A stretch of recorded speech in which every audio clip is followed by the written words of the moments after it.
ממשיכים את הקיום ואת הציווי של הכתיבה הפנימית הזו, כתיבה שחודרת אל ליבנו ומעצבת אותנו. לא בכדי התורה מסתיימת במצווה הזאת לכתוב את ספר התורה. שכן כתיבה היא ביטוי של פנימיות הנפש.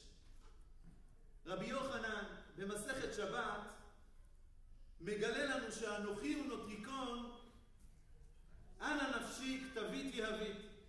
הקדוש ברוך הוא בעצמו מלמד אותנו שכתיבה היא גילוי פנימיות הנפש. ולכן כל עת שאנו עומדים בכתיבת התורה, אנחנו ממשיכים באותה גילוי של דבר השם בעולם, באותו גילוי של הנהגת השם, כאשר היא מגיעה וממשיכה בעולמנו.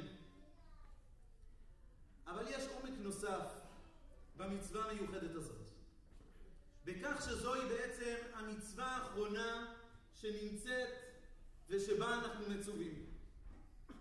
ניתן לומר שהקדוש ברוך הוא מלמד אותנו שעד עתה נכתבה תורת אלוהים, ומעתה תורת האדם.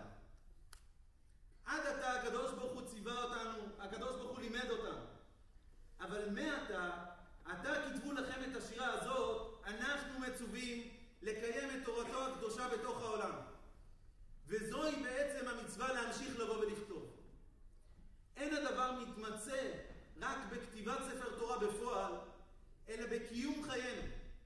כאשר אנחנו פועלים מתוך שליחות עמוקה בלימוד תורה, מתוך קיום מצוות, מתוך עשיית הגדלת ריבונו של עולם בעולם, אנחנו בכך ממשיכים לבוא ולכתוב את התורה. אותה תורה שניתנה למשה רבנו בסיני, ולכן הנוכחות הזאת של משה רבנו נמצאת איתנו מדי יום ביומו. נוכחות ומעמד הר סיני מלווה אותנו בכל שעה ושעה, ולכך אנחנו מחויבים ומצווים. אנו נמצאים עתה בזמן גדול.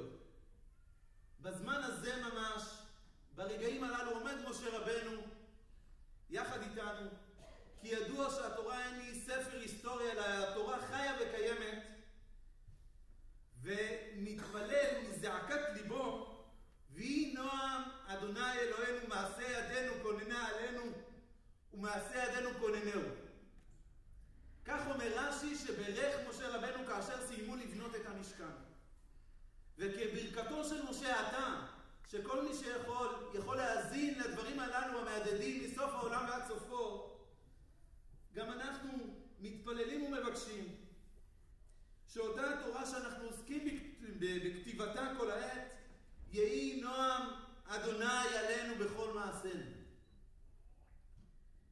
אין זה מקרה שזכינו להגיע ליישוב בימים גדולים לעם ישראל. ימים שכנסת ישראל מתכסה ומתגלה. טלטלות הגאולה מלוות אותנו בימים מלאי הוד. ימים של מסירות נפש גדולה. מסירות שאף לצערנו נערי יישובנו שילמנו בכך את מחיר של נפשם שנלקחה והתעלתה באותה מערכה גדולה שאנו נמצאים בתוכה.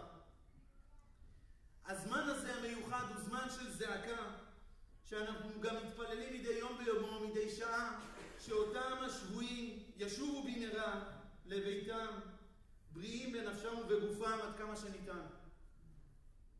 ובתפילה גדולה שעם ישראל כולו ישוב ויתיישב בכל חלקי ארצנו, מתוך גבורה של הערת הטוב וכילוי הרע. כאנשים ישרים ותמימים מוטלת עלינו החובה לשמוע את דבר השם בימים הללו, לבנות מקום השכינה, לגלות את התורה ששייכת לעת הזאת, לחשוף לגאולה גדולה. זוהי המשימה שעומדת לפתחנו עתה. זכינו לעלות ליישוב לפני כשנה וחצי, ואנו זוכים לעמוד על כתפי הענקים, קהילת גדואל, קהילה ששורשיה ניטעו לפני יותר מ-40 שנה. ניתנו באדמת הארץ מתוך רצון גדול להקים מקום של תורה, מקום של דרך ארץ, מקום של התיישבות, של חסד ועשייה. ועתה לאחר 40 שנה ויותר, כאשר אנחנו מתבוננים, רואים עד כמה הזכות להיות חלק מהקהילה שלא רק חלמה על כך, אלא מגשימה זאת בכל יום ויום. היסודות של אותם החלומות מתגשמים לעינינו. וכאן המקום להזכיר בהערכה גדולה עבורי ועבור כולנו את הרב מנשה, שיזכה לחיים ארוכים וטובים, יחד עם מרים, הרבנית מרים, אשר במשך עשורים רבים ייסדו את שורשיה של הקהילה, והובילו את המקום כיישוב של תורת חסד, יישוב של הארת פנים. ובאופן אישי אני רוצה להוסיף,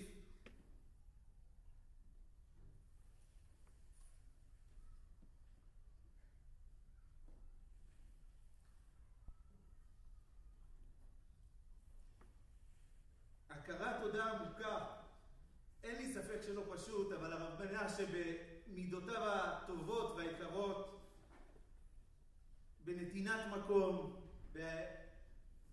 בשיתוף, בעידוד וסיוע בכל דבר ודבר, ועל כמה שהדבר הזה לא ברור מאליו, הוא ברור אצל תלמידי חכמים של ארץ ישראל. אלו תלמידי חכמים שארץ ישראל מתברכת בהם. אז אשרנו שהרב מנשה ממשיך ומלווה אותנו, אני אומר את זה קודם כל ברמה האישית, אבל ודאי גם כקהילה.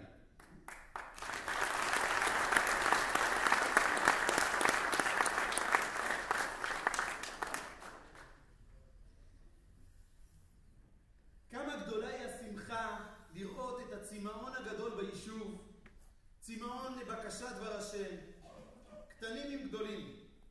זכינו שמתקיימים מדי שבוע בתי מדרש, שלומדים ולומדות, אשר עוסקים בתורה בזמן קבוע, משקיעים בצמאון גדול לאותה תורת אלוקים חיים, לשיעורי תורה שמתקיימים מדי שבת.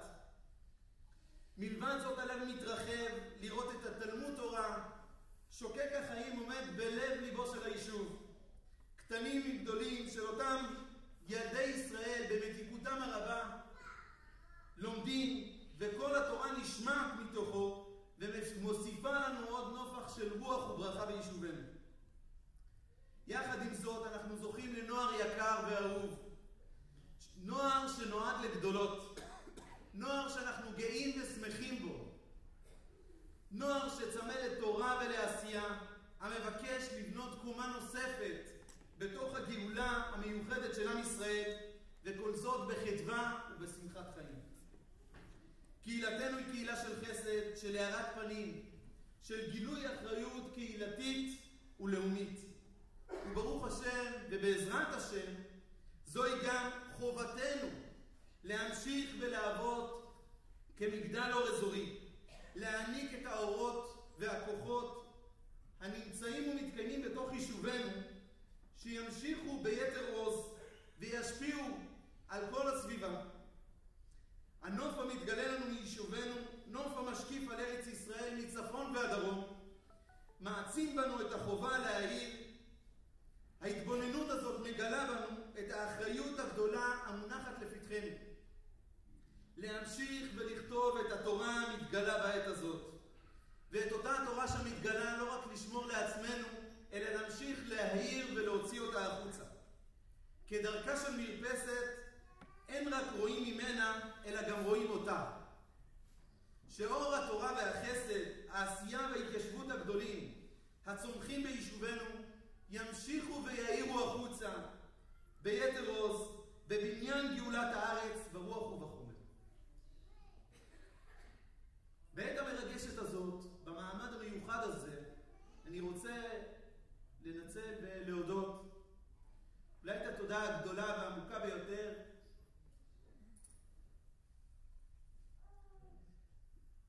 לשותפתי בכל השנים, עינת, ששנים ארוכות שותפה איתי יחד למסע, יחד לבקשת דבר השם, בכל פרק ומקום בחיינו.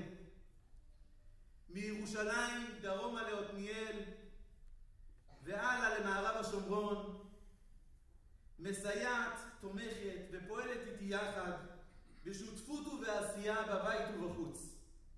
עושה היא זאת תמיד במסירות רבה, במסירות עד אין קץ ובלב אוהב. וכל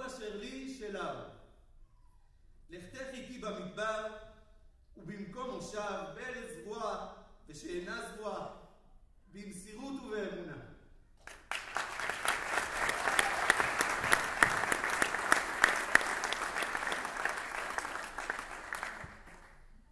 ובהזדמנות זו נבקש גם להודות בשמי ובשם עינת לכל מי שהיה שותף לדרכנו. מעומק הלב אנחנו רוצים להודות להורים העיקריים שלנו, להוריי, לאלי ויפה, הוריה של עינת, שגידלו אותנו לאהבת תורה ויראת שמיים, ומסייעים לנו בכל ואינם חוסכים איתנו כלום, לא בחומר ולא ברוח. אנו מוכרים תודה למשפחות כולם, לסבתי היקרה שתזכה לאורך ימים ורוב בריאות, ולהבדיל סבתותינו וסבינו זכרם לברכה, אשר העבירו לנו את שרשרת המסורת, ואנו משתדלים ביתר עוז לשאת את אותה המסורת ולהמשיך ולפארה. ולהבדיל שיזכו לחיים ארוכים ובריאים כל ילדינו היקרים, אליה, אביגיל, אריאל, אמיתי, איתן ואודיה, שהם שותפים מלאים לשליחותנו ומסיבים לנו נחת מרובה. ייתן השם לכם ברכה ושמחה בכל מעשיכם, ותהי יראת השם ותורתו על לבכם כל הימים.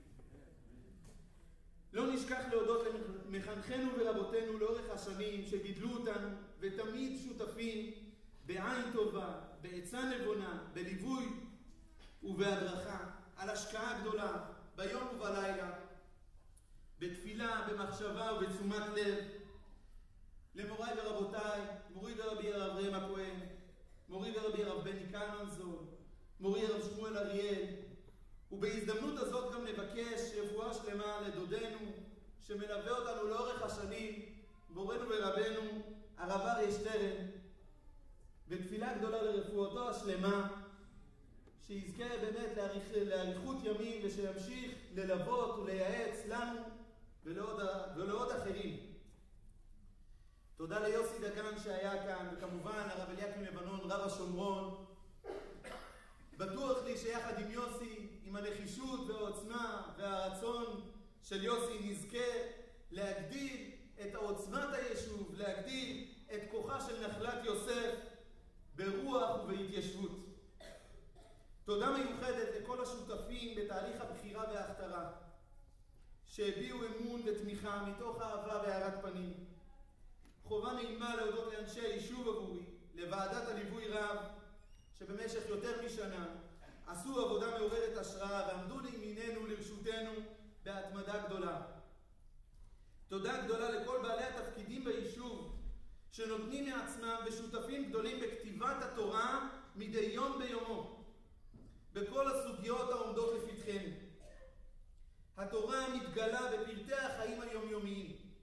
ללירון רכזת הקהילה, לחברי מזכירות היישוב ולכלל ועדות היישוב, בעניינים הגדולים והקטנים של מחשבה, של עשייה, לגבאים ולאנשי החסד, ולכל תושבי היישוב היקרים. לסיום, אבקש כשליח ציבור שנתפלל יחד, כציבור העומד בפני קונו, ותהי תפילתנו נכנסת וחקוקה על כיסא הכבוד, לגאולה והארת השם בקרבנו תמיד. אז בקשה לי, אנא תצטרפו, כי תפילת רבים לא שבה ריקם.